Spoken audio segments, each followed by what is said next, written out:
Come to the backbench motion on research and treatment of brain tumours. Dame Siobhain McDonagh to move. Madam Deputy Speaker, I'd like to move the motion as on the order paper in my name.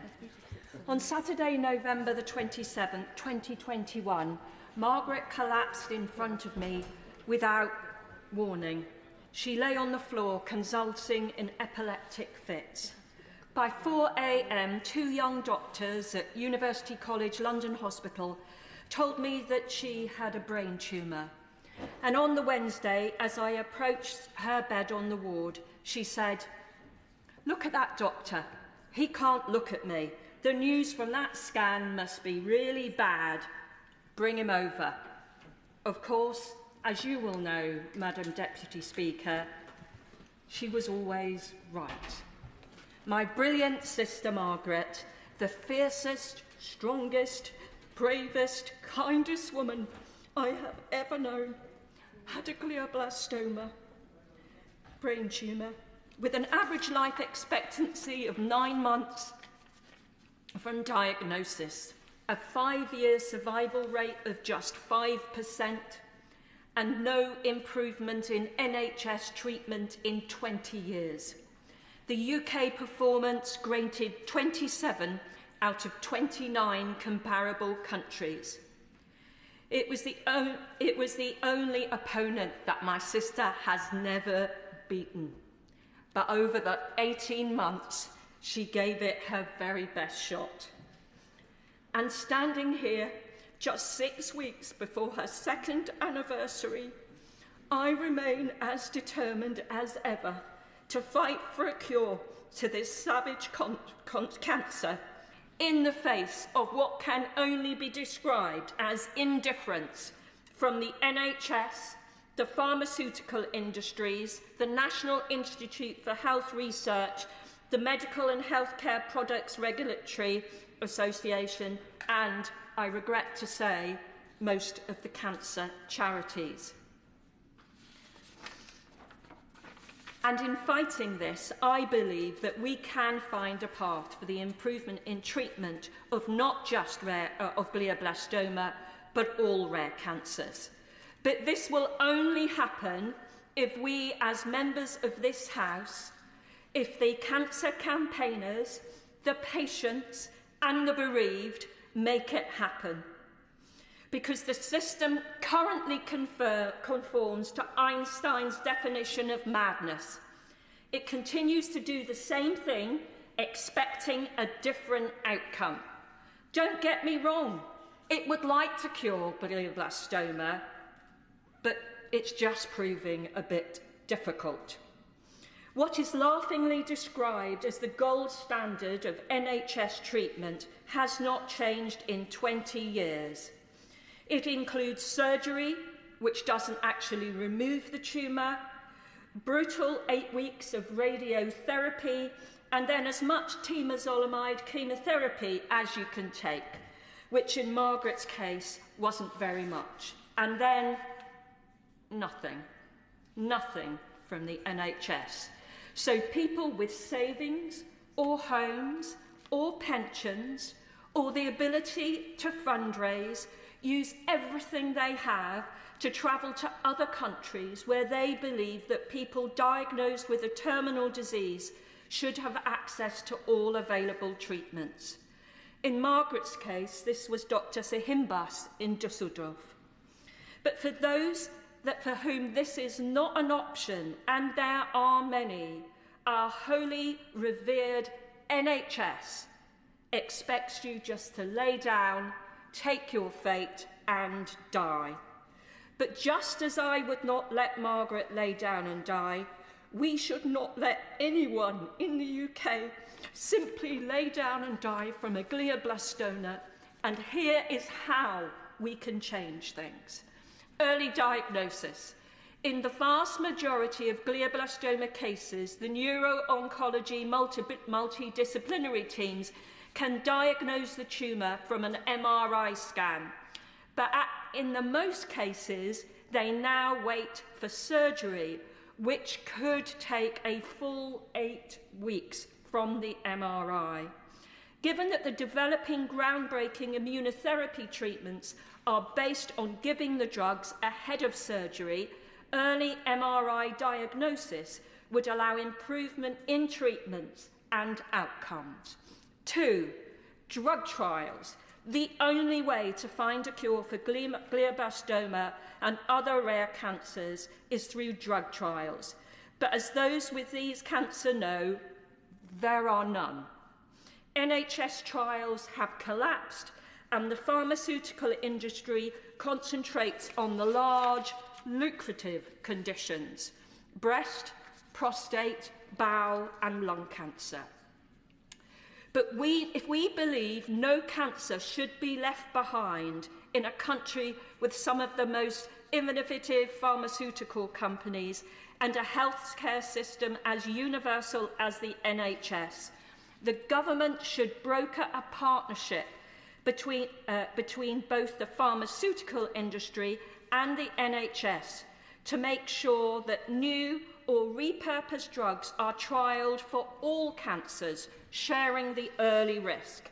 The NHS should run the trials and the drug companies should be expected to provide the drugs. I would ask the Minister today and the Department for Health and Social Care to directly support a test case project for glioblastoma treatment, to develop a strategy with AstraZeneca, who have set up a rare cancer unit. 3. Keeping costs down. Costs are always a barrier to more drug trials. However, trials conducted under the National Institute of Health Research are conducted at reduced cost. So to keep costs down, trials into glioblastoma and other rare cancers should automatically be NIHR badged, giving access to NHS resources for all funded trials. 4. The mission of the Medical and Healthcare Products Regulatory Agency should be reviewed. The MHRA is the gatekeeper to the licensing of drugs in the UK. And understandably, it requires that all data on all trials are published. But in my personal experience from speaking with pharmaceutical companies, this is a barrier to them providing their best and most innovative drugs. So while I accept that all information should be published, it should be published for its respective cancers. So if the drug is originally for lung cancers, if trialled on glioblastoma, there should be separate recording. 5. Changing the purpose of the NHS drug repurposing project, providing existing drugs for trial. Many of our leading medical oncologists believe that there is already a drug in use that could improve and maybe even cure glioblastoma, but they've never been trialled. This is why I call for the repurposing of the NHS Medicines Repurposing Programme to be repurposed, to add the very specific aim to supply existing drugs for the treatment of glioblastoma and other rare cancers. I have submitted these 5 pledges to the government's consultation on the National Cancer Plan. They are born out of my personal experience of talking to everybody who moves about glioblastoma over the last 2 years.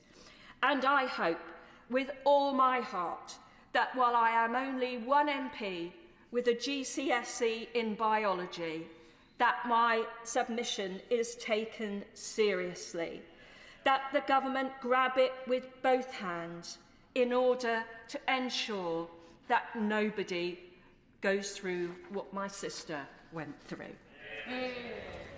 I thank the Honourable Member for that very moving speech, and I think it's, I would just like to place on the record my love and admiration for her sister Margaret. The question is as on the order paper. I call Christine Jardine. Thank you very much, Madam Deputy Speaker, and can I just say, pay tribute to the Honourable Member in her speech. This is an event that I wish that we weren't at. I wish there was no need for us to have this debate, but sadly there is. And it's an issue that I've come to know more about personally in the last few months because a young constituent came to me. He's a 22-year-old elite athlete from Edinburgh, training for the Commonwealth Games and Olympic trials, and was diagnosed with an inoperable and terminal IDH mutant low-grade glioma, a rare form of brain tumour that disproportionately affects younger people. To say he's 22 years old. However, there should be good news, because there is a new highly promising drug, so promising that the trials, I am told, were stopped midway through, and those on the placebo were given the drug because it was proving so successful in inhibiting the growth of the tumour. It was developed in Edinburgh and is currently available to eligible patients through a named patient programme, where it's being administered free of charge, but not everywhere.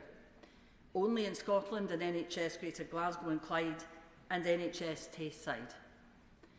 However, Archie, my constituent, has not been given access to the drug because of the routine blood testing and the cost that it would have for NHS Lothian. Myself and his MSP have written to NHS Scotland, to Lothian Health Board. I've written to the drug company asking them how we can make this available. It seems the cruelest of things for there to be a drug available, developed partly in his own city, and he cannot have it. I know that the NHS is devolved, but drug policy isn't.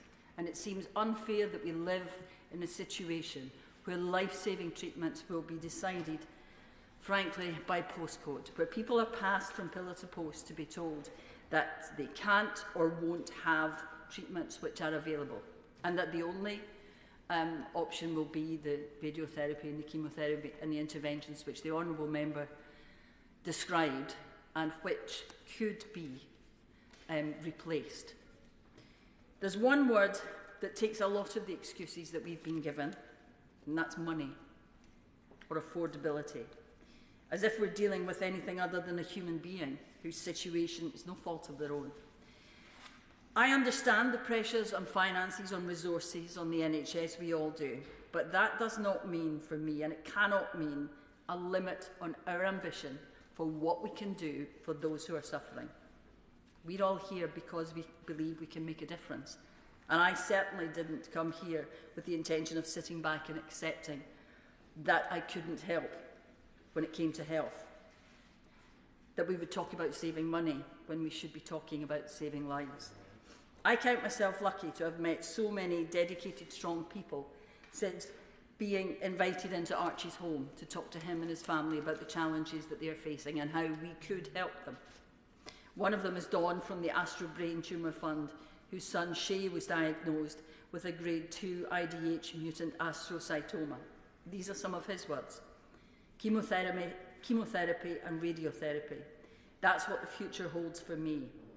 After battling through an awake brain surgery, months of rehabilitation, waking up every day battling this disease in my own head, putting a smile on my face for those around me, just to have to go through another year of turmoil and appointments, only to be left with potential long-term cognitive issues, and even further away from the 24-year-old I knew on the 9th of April 2021. That is not a cure. I don't believe it's good enough any longer to say it's too difficult or too expensive. We have families crowdfunding for treatment, looking abroad. This is not the NHS that Bevan envisaged. It's not the NHS I believe that any of us want. We're letting people down if we do not do, as the Honourable Member suggested, test drugs on everyone, make them available everywhere. When a drug comes up like this one, which can help people, which can save their lives, surely we should make sure it's available throughout the country without geographical limits. Thank you. I call John McDonnell. Thank you, Deputy Chair. Can I pay tribute to my honourable friend Mitcham and Morden for the way that she's pursued this issue seriously and with such emotion as well. I knew Margaret, her sister. She was a Labour Party organiser. I knew her for 45 years. She terrified me, to be honest, over the years. But what I always admired in her was her commitment in terms of the Labour Party, but also in the wider community. And I think she'll be proud of her sister for the speech that she's made today and the work that she's done. I just want to say in my own community, I want to congratulate, there's they call themselves a ladies group. So the women's group's called the Milan Group. They're a group of Asian ladies who, as a result of one of their family members had lost their daughter through a brain tumour, they come together every year. And last weekend, they raised £2,500 for the brain tumour charity. Each year they get me to do something. This year I sang in Punjabi. They had to lock the doors. And the previous year I was dancing into Bhangra music, and the video I've tried to purchase off them because it was going viral at one point. But it raised a large amount of money, but it shows the commitment that there is within the wider community, and the commitment as people become more aware of the situation and the impact of brain tumours, particularly I have to say amongst children. I think people realise that something has to be done. I just want to make one particular point to reinforce what my honourable friend has said, and also what has been exemplified as well. There's a desperate need to look at how the mechanisms by which new drugs are brought forward and trialled, and the way that people can access these trials can be organised. On one occasion, as members of the all-party group, there was one family desperate to get onto a trial of one particular drug, and the drug was being delayed through the mechanisms that we have at the moment. I completely understand the processes by which we have to go through to ensure that a drug is safe and does not cause harm. But I have to say there's an element of frustration about how long that takes, the mechanisms that are being used, and the way in which some people who have no other option are not being allowed to access quickly enough or effectively enough those trials. As I said, on one occasion we met with the drug company, and I think actually as an all-party group we did have some beneficial effect in bringing forward the trials and some of the sufferers being able to access those trials, and we're hoping it will be successful. But I think one of the most important points that my honourable friend has made is that the system just isn't working at the moment, and it's producing an element of frustration and actually a lack of confidence in the NHS as well, which is disappointing. And that's because the treatments aren't being brought forward quickly enough. The access to the trials is torturous, to say the least. And there doesn't seem to be any form of mechanism by which we are coordinating better with the pharmaceutical industry and trying to set some priorities with regard to the pharmaceutical industry as well. My honourable friend has mentioned why they concentrate on other conditions, other cancers, because that's where the big profits are. But there has to be some way in which we can incentivise some of these companies to focus on this range of conditions. The problem is there are so many types of brain tumour, it's very difficult then to see a company investing a large amount of money when there might be only a limited impact on a small group of patients. However, that's where government comes in, and that's where the resourcing of that experimentation, the research and the trials is so important, and I think that does fall to the state. But the point that my honourable friend has made in previous debates in our meetings at the all-party group is that even where the money is there to enable that to happen, it isn't getting out there. And again, we've gone through the different organisational structures to investigate what the issue is. And I actually do think it is a lack of leadership. And I think that needs to come from government now. So one of the suggestions I put to the Minister is there might need to be maybe just a one-off conference of bringing everybody together again. The government has put forward its proposals with regard to cancer strategy. It's looked at pathways, etc.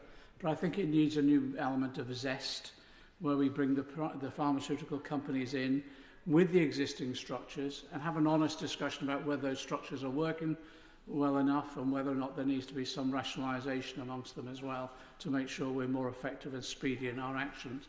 But also to investigate with the pharmaceutical companies, what do they need to ensure that the research is undertaken effectively and speedily and more effectively in terms of the way patients themselves can access.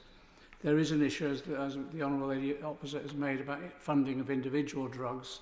And again, on those particular issues, it's better to be open and transparent about, if there is to be a rationing process, how rational that is and in the way it's implemented, in terms of how it's implemented across England, Scotland and Wales, because at the moment there does seem to be a bit of a postcode lottery about how you can access these individual drugs as they're being developed for trial in particular. So I just think we need a fresh initiative, and I'm sure the government will commit itself to doing all it can in this coming period, and I'm hoping that there will be more resources applied. But unless we get the structures right, the application of those resources will be as frustrating as they are at the moment. And I think the Minister can understand from the all-party group, the expression of frustration is one of the things that's come at each of our meetings.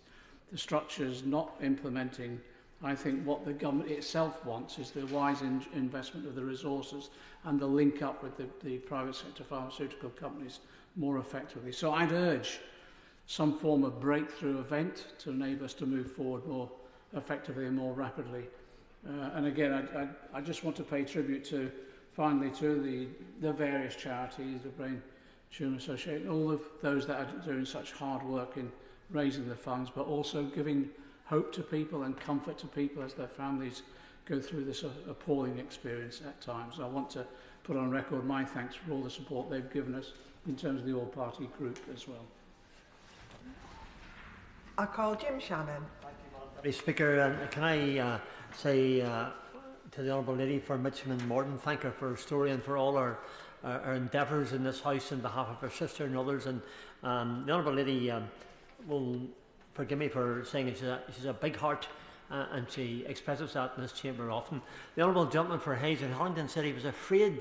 I can't believe that anybody would, the Honourable Member would be afraid of, to be honest with you. But I'm sure she wasn't that formidable, no matter what the case may be. For any family to receive the news of a brain tumour is instantly worrying, and we think of all those who have lost their lives to this dreadful illness. Just recently, we mourned with a dear friend of mine whose daughter was in hospital with a suspected stroke, and within 2 months had gone to eternity with a glioblastoma brain tumour.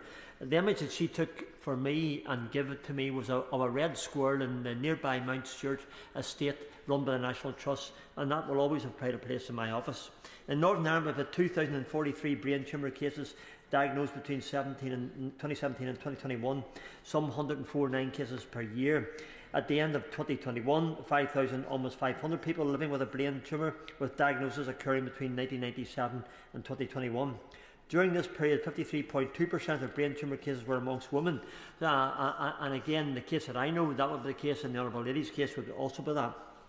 But if I was to ask for one thing out of this debate today, it would be we would have extra monies made available for research and to find the cures, because that's really what we want to have. Brain tumours are the biggest cancer killer of children and adults under 40. In the UK, 16,000 people are diagnosed each year with a brain tumour, and incident rates of brain tumours are significantly higher in Northern Ireland and Wales compared to other UK countries. Brain tumour cases are projected to rise in Northern Ireland by some 36% by 2035. Really, really worrying. I also request to the ministers who's in place, and he always endeavours to give us the answers which we all seek, is to work alongside the Health Department in Northern Ireland to see how together all of us, Great United Kingdom, Great Britain and Northern Ireland, can work together to take on the glioblastoma cancer and tumours. Despite treatments such as surgery, radiotherapy and chemotherapy, some patients find themselves resistant to therapy and they relapse and unfortunately may face death after some 15 months. Queen's University in Belfast, as an example, is making giant strides in research and repurposing of existing drugs to ascertain if they can make a difference with these dreadful statistics. And whilst they are thankful for funding given by the charity Brainwaves and other charities, the fact is that I believe government needs to drop in and assist with those charities and those other groups to make funding available to the scientists and those who can find a cure, who are highly qualified and have a path to take, but precluded due to the lack of money. The starting statistics are that more children and adults under 40 die of a brain tumour than any other cancer, and yet the national spend in research is only 1%. What a difference more research and more spend could make. We must be rectifying. The difficulty, of course, is that there are really no symptoms that are unique to brain tumours. Symptoms, headaches, nausea, vomiting, blurred vision, or weakness of the limbs can be due to other pressure effects within your brain. The tumour can also cause seizures due to infiltrative effects on the brain substance. There are many symptoms, and deafness, visual disturbance, problems, sense of smell, as an example. I just want to give a wee example. My parliamentary aide, I've been suffering from a 10-day headache. She's the one that writes all these speeches for me every week. Very busy lady, by the way. She booked an eye test because after she did some research on it and asked for a further intensive scan, which she paid for herself. Thankfully, in a way, it turned out her eyes have deteriorated, but that the headaches were not due down to anything that she probably feared that it may be. And she just made a wee point to me, a good point. How many young people would not think to do this, or maybe not say, I can't afford to do that? So how much awareness is there that a headache isn't always down to dehydration? How many people understand that an eye test is an essential part of your health care? And perhaps the Minister would consider looking at the issue of making eye tests free at source for those working as well as those on benefits, to enhance the amount of people who need an eye test and just don't think about it. In conclusion, Madam Deputy Speaker, ever conscious of the time that we're all trying to work to, I understand that money isn't unlimited and the government must make effective use of funding. But when I stood in the funeral service and watched the heartbreak of my friend, I just thought that there is nothing that cannot be done or more important than stopping that heartbreak in Northern Ireland and across this great United Kingdom. And indeed throughout the UK, research is a key, and we must find the promising research as a matter of urgency. And I hope that this debate today will be a step in that right direction. Thank you so much. Phil Brickell. I'm Deputy Speaker, and I would like to start by congratulating the member for Mitcham and Morden for securing this important debate today. She is a tireless campaigner on this issue, which is clearly very close to her heart. And I would also like to thank the member for Witney for co-sponsoring the debate. Their joint sponsorship demonstrates the cross-party nature of the support in tackling this issue, one which we can all get behind, no matter what party we belong to. My constituent Alex from Horwich got in touch with me about his story, and with his permission I would like to share some of that with members today. Alex's powerful testimony reminds us just how important it is that we support efforts to improve treatment for those suffering from glioblastoma and brain tumours more broadly. In June 2023, Alex suffered a seizure at home and was initially diagnosed with epilepsy, but he was later diagnosed with a glioblastoma. And despite going through surgery, radiotherapy and chemotherapy, a process which must have been incredibly difficult to bear for his wife Emma and children Joseph and Eloise, the cancer returned. Alex has recently had his secondary surgery at Salford Royal and told me that though the teams and lead doctors he has dealt with have been outstanding, the treatment available has hardly changed for 20 years, as other colleagues have already noted in the debate today. I'll read briefly some of Alex's own words here, as they speak much more eloquently than I can to the struggles he has faced. He says, "The real challenge was knowing what to say to our loved ones, especially our kids. We chose to drip feed relevant information, allowing life to carry on, even during GCSEs. Whether that's right or wrong, I don't know, but we keep going, and that's what matters." 1 in 3 people in the UK knows someone affected by a brain tumour. It kills more children and adults under the age of 40 than any other cancer, as the member for Strangford has mentioned, but receives just 1% of the national spend on cancer research. Now, since his diagnosis, Alex has fundraised vigorously for brain tumour research and recently arranged for Bolton Town Hall to be lit up in honour of Brain Tumour Awareness Month. On Alex's behalf, I would also like to praise the amazing work done by brain tumour charities, such as the Brain Tumour Research Charity, for all they do in raising awareness and research funding, and staff at the Christie and Salford hospitals for their outstanding care, despite the constraints around treatment. But clearly they can't do it all on their own, and the government must support where it can. As well as increased, better used funding, I would like to see more clinical trials and faster diagnostic and treatment on the NHS. This is vital given the speed with which this illness can take hold and the challenges associated with diagnosis. Finally, I would like to echo calls from colleagues and the Brain Tumour Charity for a national brain tumour strategy, and I urge the Minister today to give this serious consideration. Such a strategy is vital given the current shortfalls in the research landscape which have held back progress to date. Charlie Maynard.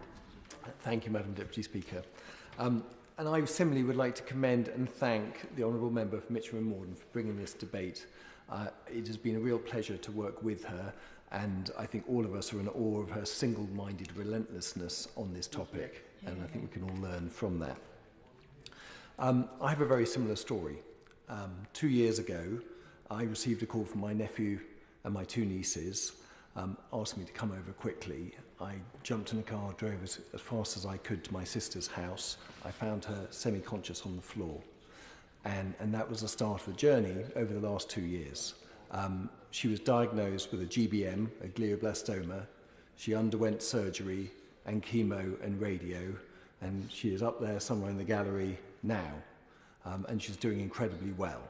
And she is an absolute inspiration to everyone that meets her in terms of her raw courage, her determination, her empathy, and her joy in the world. We don't know how it goes from here, but in terms of thinking about how wonderful our world is and how beautiful it is, she really does bring that home. She has also been a driving force. So we've raised £60,000 and counting so far for the Brain Tumour Charity, who do a wonderful job. And she has brought people in, left, right and centre, who have suffered from GBM, are suffering from GBM, have lost loved ones to GBM, engaged, thoughtful, determined, and my heart goes out to her. So the stats, we know this. There are 120 types of brain tumours. 12,000 people are diagnosed with a brain tumour every year, and the nasty one, 5,300 people die from a brain tumour each year in the UK. This government, or the government, in May 2018, announced a research fund on the back of Baroness Tessa Giles' death to research fund £40 million to encourage new research into brain tumours administered through the NIHR. And on that day, the then Health Minister, Jeremy Hunt, said, "At this agonising time, I hope her family can draw comfort from the fact that her legacy will be lives saved and heartbreak averted for thousands of other families." However, 3 years later, in May 2021, the then Health Minister reported that just 8.8 million of that 40 million had been allocated for dedicated brain tumour research. And 3 years after that, in March of this year, with a new government, spending to date was just 11.3 million of that 40 million, which has been spent directly on brain tumour research. But concerningly, there was a little bit of text added after that, which says, plus an estimated 31.5 million infrastructure. Now, I've got really three key questions for the Minister today, which I really would love some answers on. Because 5,000 people dying, more than 5,000 people dying a year is far, far too much. And it has been going on far too long, and we need to do more, and we need to fulfil the promises that this House has made. So the three questions are as follows. Can the Minister confirm today that this new wording is not an attempt to include the 31.5 million of infrastructure spend within the 40 million headline number, with a view to getting the NIHR and the government off the hook of its commitment to spend the full 40 million that it has committed on new research into brain cancers? That's question one. Question two. Will the government now commit to allocating and spending the £40 million within a decade, which already is far too long, of its original May 2018 commitment, i.e. by May 2028? That's 3 years from now. That is doable if we put our minds to it, and we need your help. Question 3. Will the government stand by its May 2018 commitment to host an annual global conference to bring together world experts on brain cancer? That has not been done. That's something we committed to as a house. So will we stand by that, commit to it, and kick one off by year end? Thank you. Shockat, Adam. Thank you, Madam Deputy Speaker. May I begin by saluting the Right Honourable Member for bringing this debate, and hopefully we can turn her personal tragedy into a national triumph if we work together. The Right Honourable Member is absolutely correct in saying that individually brain tumours are very rare, or certain types of brain tumours are very rare, but collectively they are very, very common. And the simple fact that 1% of our national cancer research funding goes, only 1%, is absolutely unacceptable.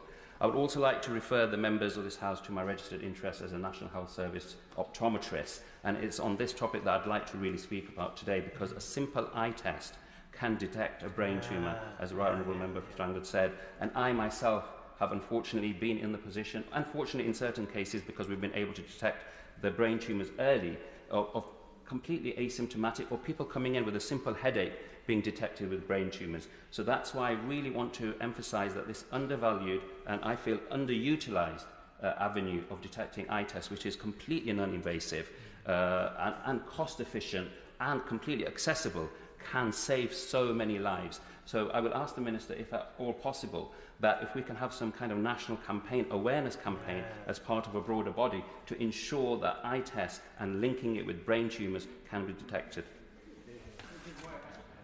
I just wanted to pay tribute to Mr. and Mrs. Atwell in my constituency, who lost their daughter and have been doing the fundraising. One of the most effective things that they've been doing is ensuring that at local community events, there's an information stall, there's information provided, and that about how to go about just getting the information of diagnosis, how to access. And it's proved to be incredibly effective, with a whole range of other professionals then picking up from just the information that they've provided. So I want to pay tribute for them for the creativity of what they've done. Just the awareness campaign, and if people were aware that I think 39% of children, unfortunately, diagnosed with a brain tumour experience some kind of sight loss or vision changes. And also 1 in 3 people report a problem with their vision, and it converts into a brain tumour. Now, eye test cannot detect all brain tumours, but it is a really, really valuable tool. And moreover, I think over 112,000 people have signed a petition demanding that the brain tumour research is no longer left behind. These are not just signatures. We've heard powerful testimonies today. These are families, and they are stories of lives cut short and of missed chances, and we cannot allow that to continue any longer. Thank you. I call the Liberal Democrat spokesperson, Helen Morden. Thank you very much, Madam Deputy Speaker. And can I start by thanking the Honourable Member for Mitcham and Morden and my friend, the Honourable Member for Witney, for bringing forward this debate. And can I also say what a privilege it's been to sit through such excellent speeches on this such important topic. I know that I'm sure that the Honourable Member's sister Margaret would be very proud of her, and I'm sure that my friend's sister is proud of him too.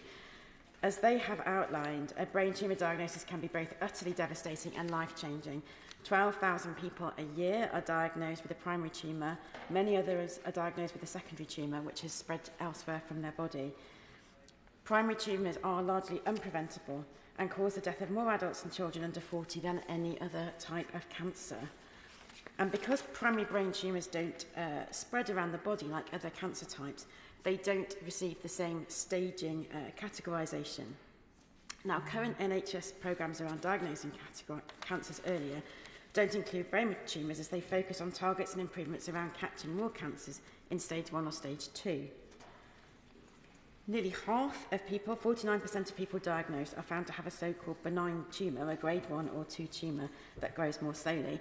And because these aren't technically cancerous, they aren't covered by previous cancer plans or initiatives around improving cancer care. Yet the treatment and care for patients with a low-grade tumour has long-lasting impacts and can be life-altering. I'd just like to mention the experience of my constituent, Maddie Ruby, who's tirelessly campaigned and fundraised on this issue. She's experienced both a grade 1 and a grade 2 tumour.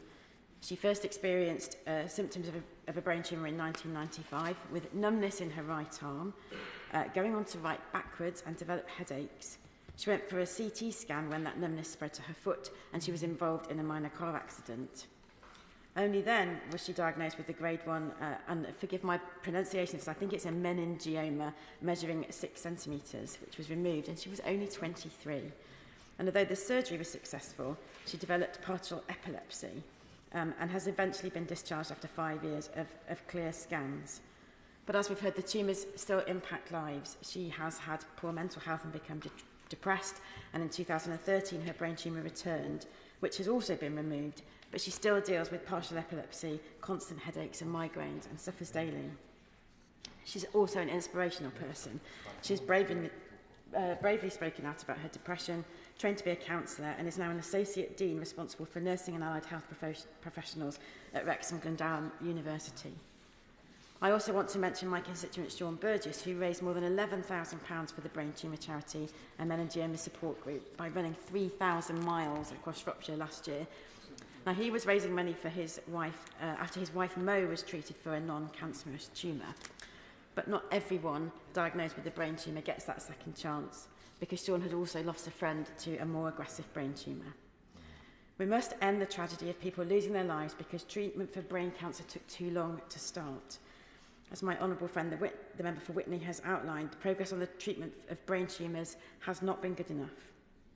The diagnosis and treatments of cancer should be a top priority for any government, and the UK should be a global leader in cancer research and outcomes, and I urge her to listen to the pleas of members from across the House on that point today. For so many people, diagnosis and treatment is too difficult to access. My constituency is a typical example. The major hospitals in Shrewsbury and Telford face a number of challenges and regularly has some of the longest waiting times in the NHS for cancer screening and treatment. In December 2024, just 64% of patients were treated within the 62-day target period, despite the target being 85%. And the average across England was much better than that, but still poor at 71%. Not only do too many people live in treatment deserts, but when they're finally offered the treatment they need, it's very hard to get to. Anyone living in rural North Shropshire will tell you this. Having waited anxiously for weeks or months for a scan and the results, if the news is bad, they then have to travel extremely long distances for the treatment they need. Most of North Shropshire is an hour and a quarter away from a radiotherapy centre on public transport. And for patients with brain tumours, public transport is fundamental if they are no longer able to drive. One of my constituents has faced exactly this problem, having had their driving licence suspended by the DVLA after being diagnosed with a tumour. Apparently, this could be remedied if his consultant provided a BT1 form, but he hasn't been able to get through to the doctor, and in the meantime, he's trapped without freedom in a constituency with some of the worst public transport in the country. Ongoing funding issues, which we know are a huge challenge for the government, continue to afflict brain tumour patients in a number of ways. Another constituent of mine told me their experience after being referred to a care navigator following their diagnosis. Now, the care navigator's job is to contact patients on a monthly basis, seeing if they have any problems and concerns, and guiding them through an experience which is extremely traumatic. Yet this care navigator position has now been cut. My constituent is left in the dark with growing anxiety and no one to speak to. No one should be going without treatment because there isn't enough equipment, and no one should suffer because there aren't enough staff to support them. So what would Liberal Democrats do? We would recruit more cancer nurses so that every patient has a dedicated specialist supporting them throughout their treatment.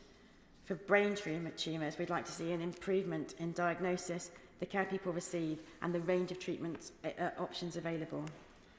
Targets around diagnosis need to reflect that brain cancer does not occur in stages like other cancers, something that risks seeing brain tumours fall through the cracks of NHS targets and objectives. And the low-grade brain tumours suffered by people like Maddie need renewed attention, including in the upcoming cancer plan, which we look forward to seeing.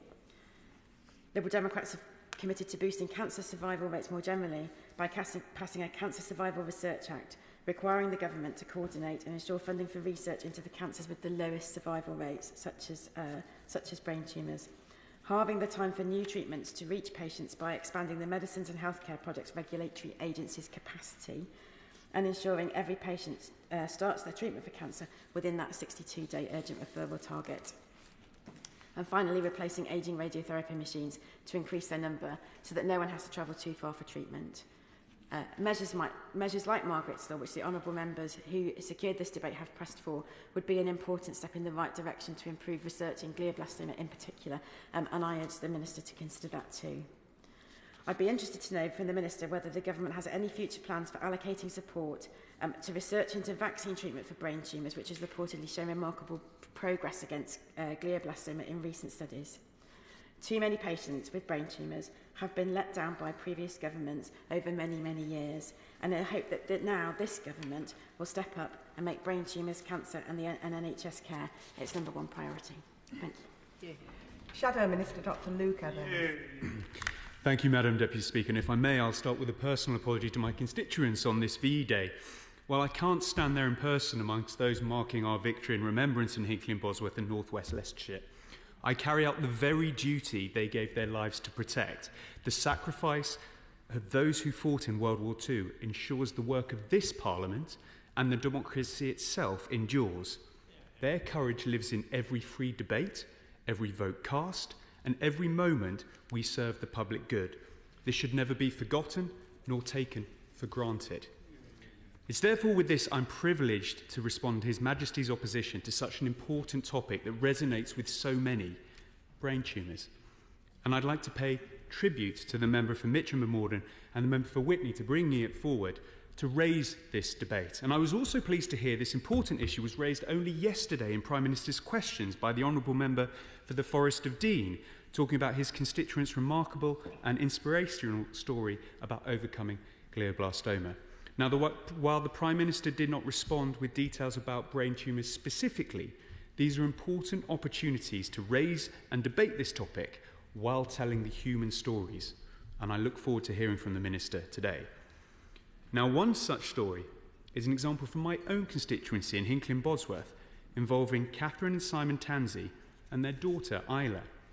I've told the story in this house in years past, but it's so poignant, I'm not shy in telling it again. We can choose to be affected by the world, or we can choose to affect the world. And my constituent, Isla, chose the latter. In August 2017, 7-year-old Isla Tansey woke up unable to walk. After many horrible treatments, surgeries and radiotherapy, in January 2018, she was diagnosed with DIPG, diffuse intrinsic pontine glioma. Isla's mum described the terminal illness as the most traumatic and heartbreaking experience for a family to ever go through. Sadly, Isla passed away in July 2018, but not before inspiring thousands around the world with her positivity and creativity through her hobby, painting stones and pebbles. Isla asked others to join in painting their own stones with any design, but she asked them to include the hashtag #IslaStones and the words photo, post, rehide, and then send pictures to a dedicated Facebook for her to see. They were then to subsequently leave the stones somewhere hidden so that when they were found, they could spread a little bit of joy that Isla had given them. Now, Isla's mother, Catherine, hoped that one day a child might find the stones, learn about Isla's story, and become a researcher in childhood cancer. Thousands of people took part. More than 149 countries were involved. Although Isla could no longer walk, she loved to see where all the stones ended up and where they would travel next. This included the Taj Mahal, New Zealand, Disneyland, America, and one in Antarctica. Through the stones and the people who made them, hid them, and posted them, Isla travelled the world. The hashtag #IslaStones grew to a community of over 65,000 members from all across the world, and in 2019, a year on from Isla's passing, at the Celebration of Smiles event in Hinckley, a world record was set for the largest display of painted stones, 8,542, all in remembrance of Isla.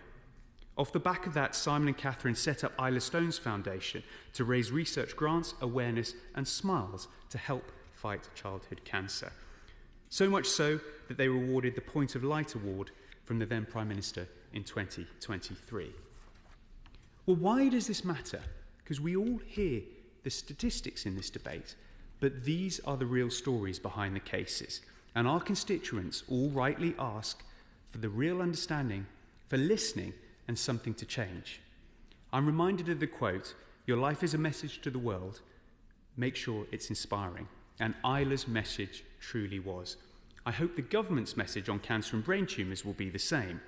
So turning to the substance of the debate, Madam Deputy Speaker, it's clear today that members are asking for a greater priority to accelerating research and treatments into brain tumours.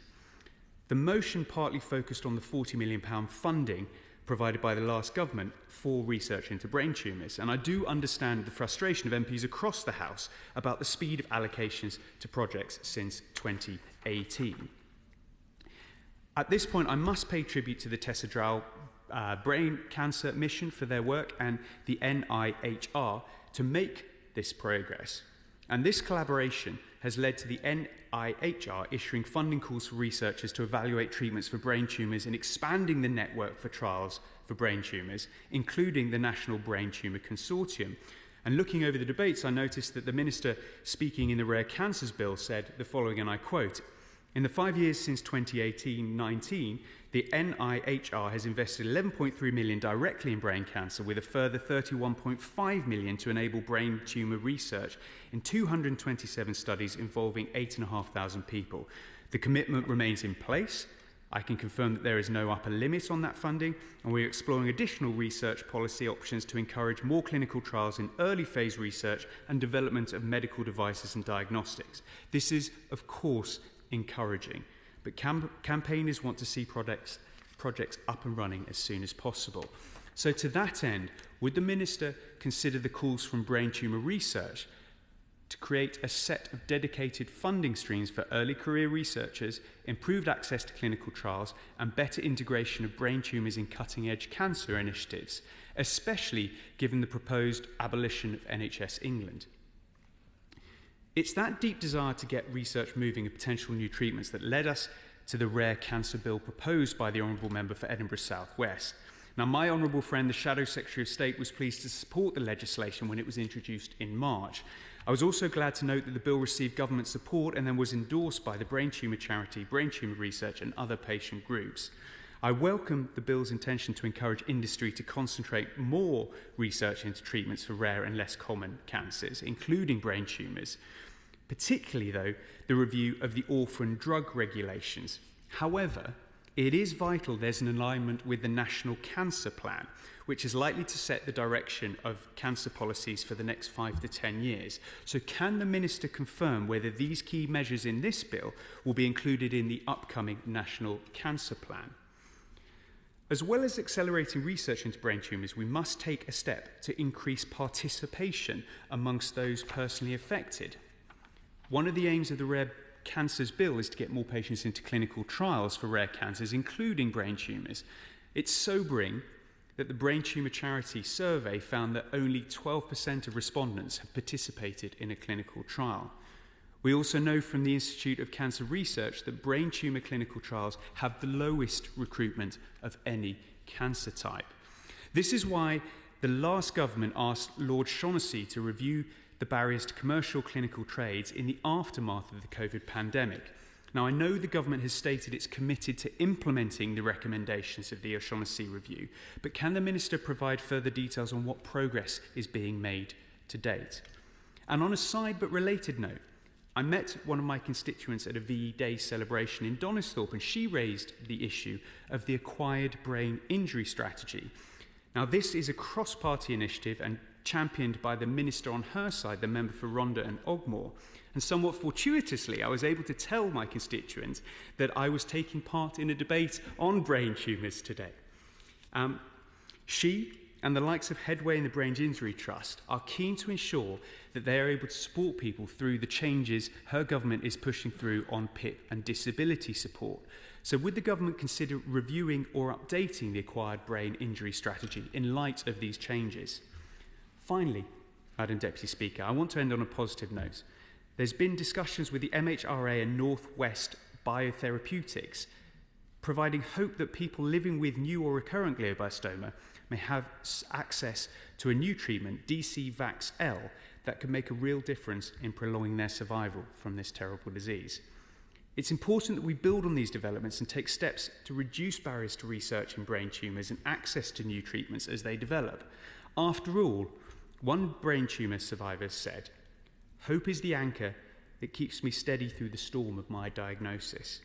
So I hope today this very debate brings hope to those suffering and their families and demonstrates the government is listening and working for better outcomes. Minister Ashley Dalton. Thank you, Madam Deputy Speaker. I'd like to thank my honourable friend, the member for Mitcham and Morden, and the honourable gentleman, the member for Witney, for securing this debate on such vital importance. They have both been powerful voices in this place for more research, greater care and better treatments for patients with brain tumours. My honourable friend, the member for Mitcham and Morden, spoke so powerfully, as always, and in the name of her sister, Margaret. And the member for Witney, I thank him for sharing his sister's story.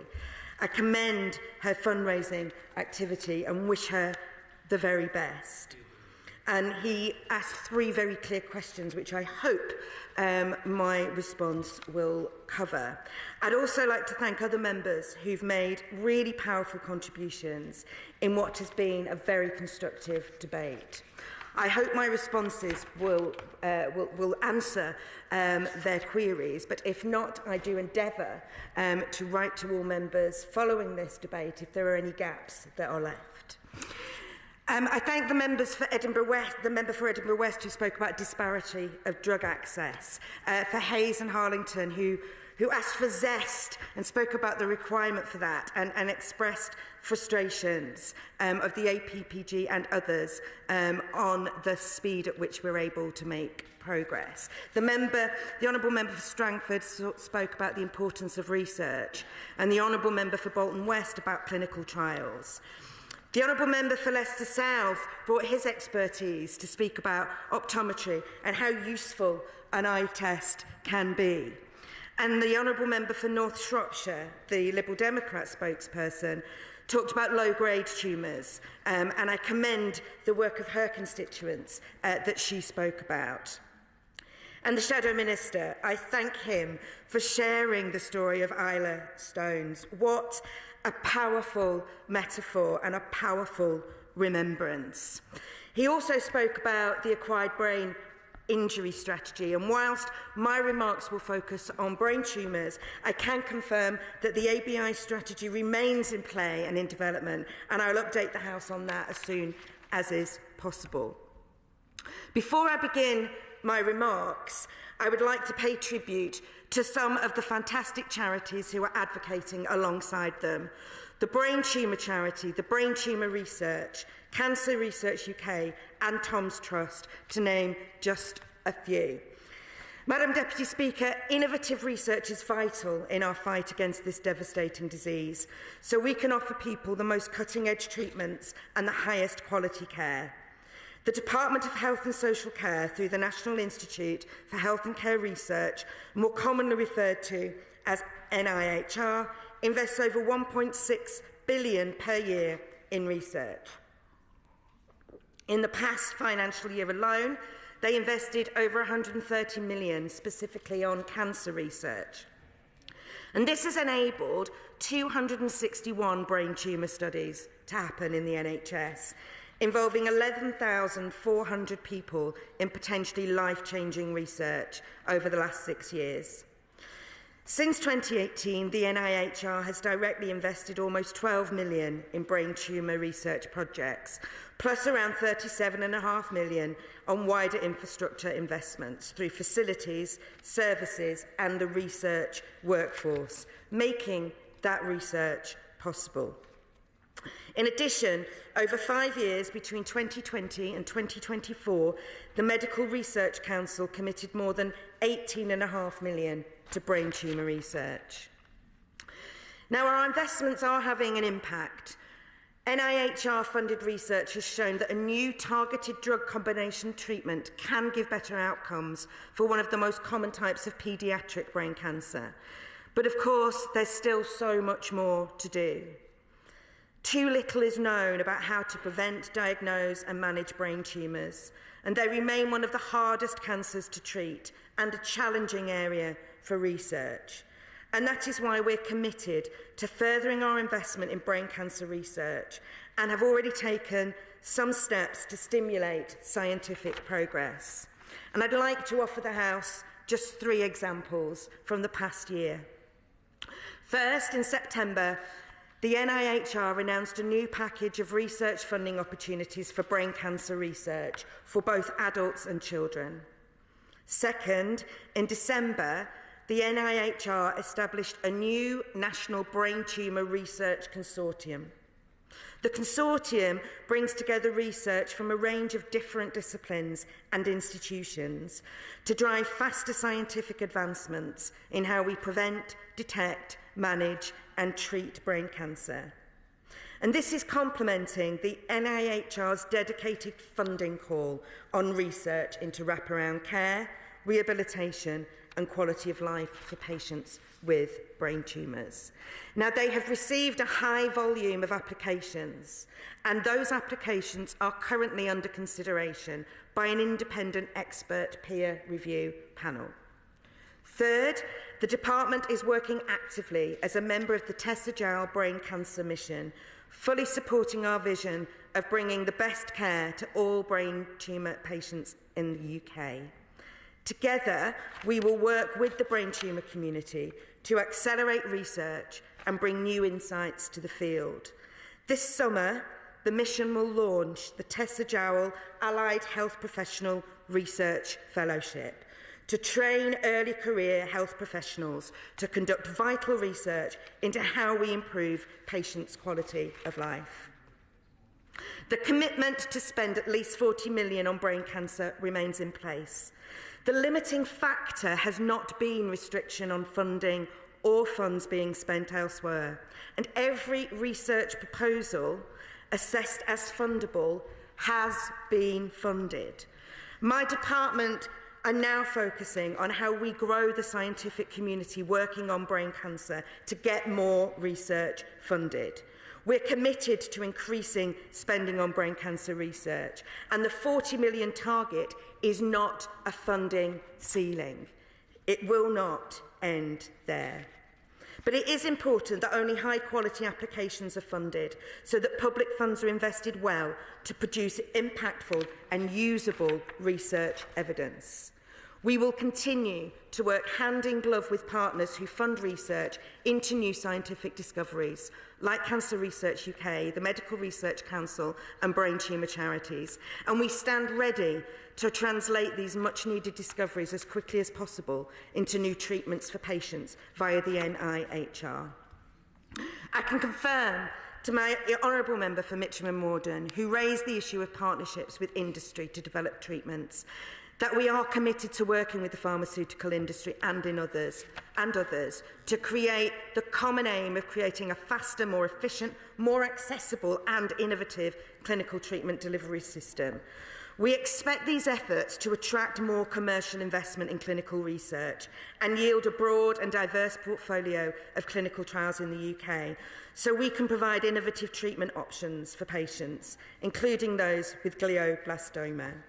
The new Brain Tumour Research Consortium to which I've referred will bring people together to work on that and to work to detect, manage and treat rarer and less survivable cancers in children and adults. Madam Deputy Speaker, clinical trials are a crucial part of cancer research. They are the key to advanced medical progress, improved patient outcomes and more hope for the future. Britain is already one of the best destinations in the world for clinical trials, but we want to go further. On the 7th of April, my Right Honourable friend, the Prime Minister, announced action to accelerate the setup and delivery of clinical trials by cutting the time it takes to set up studies to 150 days by March next year, where latest data collected in 2022 showed it was over 250 days. The Department of Health and Social Care is committed to delivering to be a world-leading destination for clinical trials. Work is ongoing around streamlining and reforming the setup and delivery of clinical trials through digitalisation and reducing unnecessary bureaucracy, driving a right research, right setting initiative to include further moves. and moving from a reactive to a proactive portfolio management, including supporting the workforce and continuing to embed a research and innovation culture across the health and social care system. The Government also supports Scott Arthur's private member's bill on rare cancers. The bill will make it easier for clinical trials into rare cancers to take place in England by ensuring the patient population can be easily contacted. And this Government is committed to backing innovative clinical research ecosystems in the UK so British patients can be among the first to benefit. By busting bureaucracy, we will fast-track clinical trials and give patients improved access to cutting-edge treatments and technologies, including for brain tumours. Be Part of Research is our landmark service that allows anyone from all walks of life across the UK to find and participate in research relevant to them that could transform lives. And I urge everybody watching at home to sign up to be part of research and get involved. Madam Deputy Speaker, we've spoken about medicines repurposing. This is where medicines approved for particular conditions are used in new ways to treat different conditions. Repurposing drugs may have particular value for rare cancers, such as brain cancers, where new drug development has been limited. As the member for Mitcham and Morden noted, NH England have now suspended their medicines repurposing programme, but not because it is unimportant, but because it has shown that opportunities to use existing medicines in new ways can be delivered without the support of a formal repurposing programme, including, for example, through local off-label prescribing. This creates opportunities for NIHR and other funders to support proposals for clinical trials using repurposed drugs for rare cancers, and to help researchers to work with industry and with clinicians to strengthen the evidence base for new drugs and new uses of drugs to find out how they can best help patients. I will. I'm very grateful for her to giving way. I wonder if she could just outline how well that will be coordinated if it's something that's being done on a kind of local, sporadic basis, and how the repurposing of existing drugs might be coordinated centrally if NHS England are no longer undertaking that work. Minister. I thank the Honourable Member for her intervention. What NHS England have found is that creating that environment did not necessarily provide new and better ways for repurposing of drugs, and that it can be done far more efficiently and far less bureaucratically, for instance, by using local off-label prescribing. And we are looking at how we can incentivise and develop incentives for researchers and for clinical trials to explore repurposing of drugs to this end. So we're determined to make the NIHR and other funders grasp opportunities to support those proposals, and we'll help researchers work with industry and clinicians to strengthen the evidence base for those new drugs. The NHS is working hard to diagnose and treat cancers on time. There's more to do on early diagnosis and faster treatment to improve patient experience and survival. The NHS is focused on improving diagnostic waiting times, alongside providing MRI, CT and other tests to reduce cancer waits. Because, as Lord Darcy's investigation has shown, we face significant challenges to bring this country's cancer survival rates back up to the standards of the best in the world.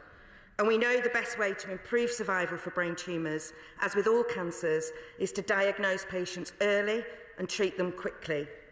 In our first 6 months, 80,000 more patients received a diagnosis or an all clear within 28 days, compared to the previous year, thanks to investment in cutting NHS waiting lists.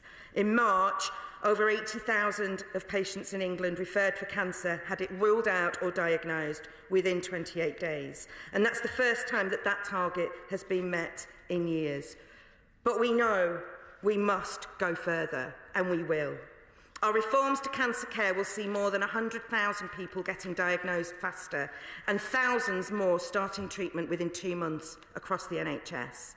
There is no single solution to this complex challenge, Madam Deputy Speaker, and that's why my right honourable friend, the Secretary of State, has been clear that there will be a national cancer plan published later this year. This plan will ensure that rarer cancers, including brain cancers, will not be left behind. It is my absolute privilege as a person with cancer to be driving that cancer plan. And I'm delighted that we have so far received over 11,000 representations as part of the call for evidence. And I can assure my honourable friend, the member for Morden and Mitcham, that her contributions and all others will be taken seriously.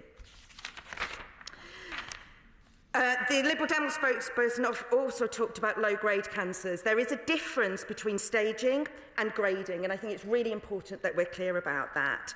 Low-grade brain tumours are those that are considered non-cancerous, and they grow more slowly and are less likely to spread. But although low-grade brain tumours are generally non-cancerous, they can have similar serious symptoms and require surgery or radiotherapy to treat them. And the government is investing in new life-saving and life-improving research to support those diagnosed with those cancers. In closing, Madam Deputy Speaker, for those affected by this devastating disease, every discovery, every treatment and every moment matters. We recognise more needs to be done to stimulate high-quality, high-impact research into brain tumours. And through our targeted package of support, that is what we'll do. We completely understand the strength of feeling on this issue, not least because 3 ministers in the Department for Health and Social Care are cancer survivors. We know how terrifying it is to receive a diagnosis. We've sat in waiting rooms, hoping for good news and fearing the worst. And we've heard the worst. We've had those difficult conversations with our loved ones, and we've seen the devastating impact on their lives. That's why we're committed to making a real difference for patients with brain cancer. We will leave no stone unturned until they get the first-class care they deserve. And I look forward to further discussing how we can achieve this when I meet with the APPG on brain tumours next week.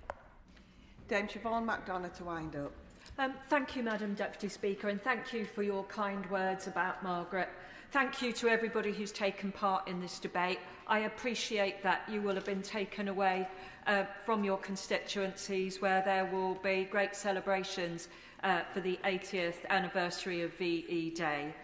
I did suggest to the backbench panel, who I thank for this debate, that I didn't want last Thursday polling day. So when they offered me May the 8th, I didn't really feel that I'd have the opportunity to refuse this one as well. Can I just say to the Minister, the Shadow Ministers, to all members, that if we rely on the system as it is, there will be no progress. The only way to bring about progress is to intervene and to challenge. And to that end, I'm delighted to say, Madam Deputy Speaker, that in July we will be launching the first drug trial in Margaret's memory in order to try immunotherapy on people with glioblastoma. We will only be doing that on one site at UCL and UCLH, because actually the structure of drug trials in the NHS continues to be so difficult, as identified by Lord O'Shaughnessy in his report, that going to more means that it will take years. We haven't got years. People who are diagnosed with this condition haven't got years. And we all have to intervene. Most ministers in the past government, the ministers in this government, are incredibly well organised and well motivated, and I am very grateful to the Secretary of State for his intervention, which has made our trial possible at this speed. But unless we personally get involved, no great speeches, no great wishing or hoping will make it so. The system doesn't want change. We have to enforce change. The question is, as on the order paper, as many as are of that opinion say aye. Aye. Of the contrary, no. I think the ayes have it. The ayes have it.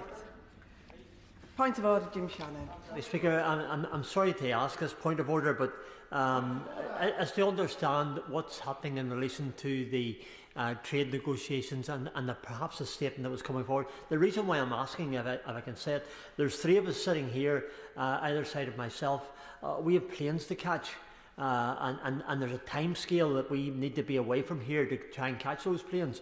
There are others who have travel arrangements made as well, I understand, the Chamber. So it's just to understand what's happening with the statement. If it's not happening, then let us go. I thank the honourable member for his point of order, and while members are aware that a statement is expected on trade negotiations, I have no further information on the timings of this statement, but his comments are now on the record.